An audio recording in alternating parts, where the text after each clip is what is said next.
¿Qué tal? Muy buenas tardes. Me da gusto saludarles. Hoy realizo esta grabación con el apoyo de mi nieto Gustavo. Mire, hoy voy a leer parte de una columna. Yo ojeo todos los periódicos que puedo. Gobiernistas, no gobiernistas,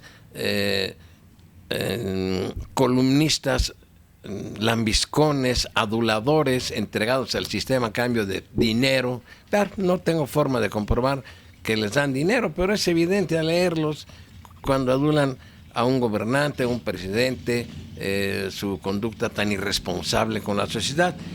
Yo siempre he sido seguidor de escasos columnistas, los leo, pero hay uno que siempre me gusta leer diario porque plantea cosas que otros ocultan o tapan o la plantean a la inversa. Tengo en mis manos el periódico La Jornada del viernes 5 de febrero de 2016. La columna, yo se la recomiendo, está también en internet. Esta columna es muy buena, se llama Astillero. Su autor es Julio Hernández López. Yo les sugiero que me escuche con atención lo que voy a leer. Y la voy a leer literalmente, no toda, pero sí lo que yo considero lo más importante. Y dice: Moreira y los santos inocentes. Y luego viene: el exgobernador de Coahuila, Humberto Moreira, aprovechó el viaje aéreo de Madrid a México para emprender una desproporcionada defensa efectista de su persona y, de paso, de manera indirecta, de la clase política mexicana, los santos inocentes, tan enfangada en asuntos de corrupción y abusos. Aún bajo investigación en España, solo en cuanto a un presunto manejo de fondos bajo sospecha, pero ya en libertad, el hombre que endeudó descomunalmente al Estado que gobernaba y en cuyo entorno administrativo se produjeron señalamientos claros de aprovechamiento corrupto de dinero público, se siente en condiciones mediáticas de proclamarse una especie de destilado de honestidad, ejemplo de cuidado ético cuyo honor habría sido manchado por el extraño episodio hispano-mexicano que, así como le puso tras las rejas una semana después, lo excarceló. Incluso, en inercia declarativa vehemente, ha advertido que podría actuar jurídicamente contra quienes le hubieran calumniado, según él, a la vez que se dice dispuesto a explorar posibilidades de retorno a la política, enfilándose a una diputación federal o incluso a una candidatura independiente a la presidencia de Saltillo, donde su distanciado hermano Rubén despacha como dinástico gobernador del estado.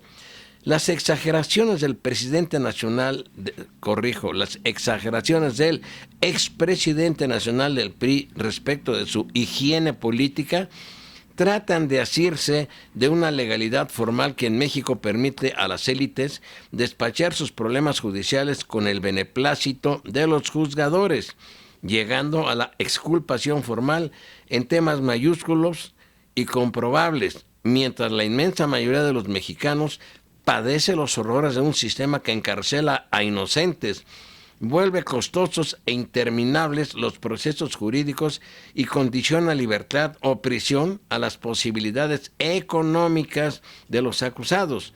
Presumir de certificados de inocencia expedidos en tales condiciones agravia a los muchos mexicanos que padecen las consecuencias del actuar corrupto de esa maquinaria judicial en subasta. La selectiva generosidad exculpatoria quedó de manifiesto si se ve que a la PGR le ha resultado muy complicado construir casos sólidos en los juzgados por delitos contra la salud en los que se acuse al Chapo de ser autor directo de ese tipo de actividades criminales. Según nota de Alfredo Méndez en la propia Jornada, Blanca Palomita no es charitable para que no abra el pico. a la vez que siguen en prisión el doctor Juan Manuel Mireles y la comandante Néstora Salgado, entre muchos otros casos de opositores políticos que son castigados con el pesado funcionamiento del Poder Judicial, obstruidas las diligencias por cualquier causa, entretenidos los pasos a más no poder, tapiadas las salidas hasta orden superior en contrario.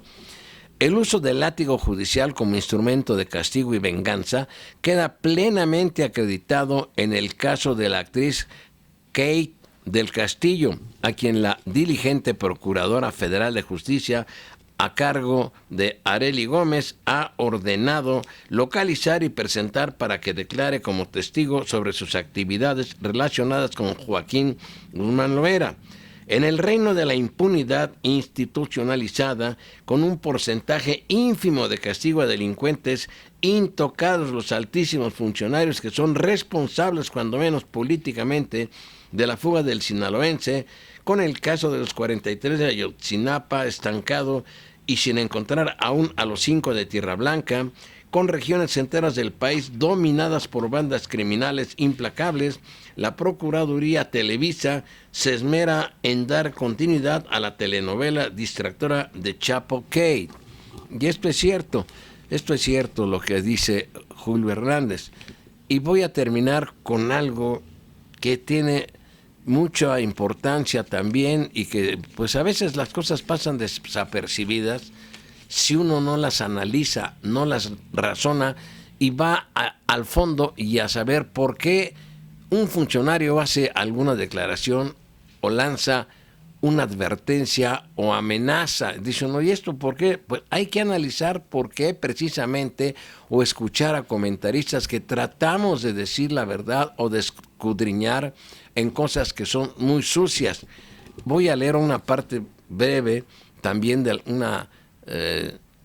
un aspecto de la columna de Julio Hernández López, de un párrafo muy interesante de Astillero de hoy. Dice, fíjese, apenas había esbozado el Papa Francisco algunas aproximaciones críticas a la realidad mexicana en una entrevista coordinada por el corresponsal de Notimex en el Vaticano, Andrés Beltrano, cuando ya estaba el director del Servicio de Administración Tributaria, que depende de Hacienda, Aristóteles Núñez, recordando a la iglesia, de la cual la más cuantiosa, recordando a las iglesias, de la cual la más cuantiosa en ingresos y membresía es la católica, apostólica y romana, que deben poner al corriente su situación fiscal y deben pagar impuestos respecto de movimientos no relacionados estrictamente con el culto religioso.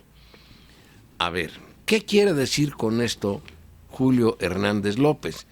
Si el Papa, en una entrevista que le formula el corresponsal de Notimex, que es una agencia del gobierno, y el Papa deja ver algunas aproximaciones críticas, duras, severas, a la realidad mexicana, pues de inmediato hay una respuesta del gobierno de Peña Nieto amenazando a la Iglesia Católica Apostólica Mexicana.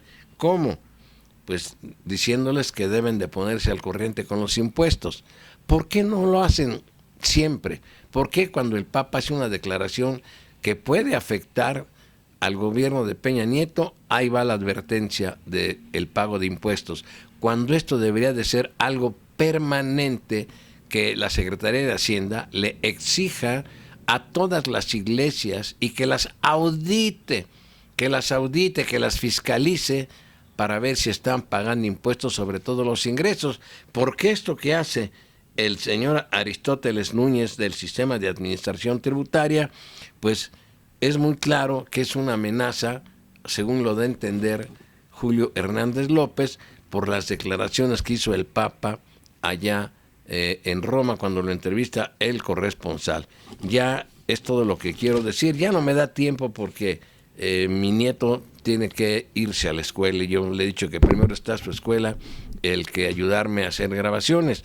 Pero ya hablaré en próxima ocasión del engaño salvaje, brutal, del asunto de la integración del constituyente, del Congreso Constituyente en la Ciudad de México, cómo ese algo ya manipulado, algo que está estructurando el PRI para tener el control de todo ese Congreso y quitarle a los ciudadanos del Distrito Federal la posibilidad de elegir con libertad a sus representantes. Ya lo platicaré después. Y otro asunto, el aeropuerto de la Ciudad de México, el nuevo aeropuerto, que es el gran negocio de este gobierno, yo diría de Peña Nieto. Muchas gracias porque me escucha y síganme enviando sus mensajes.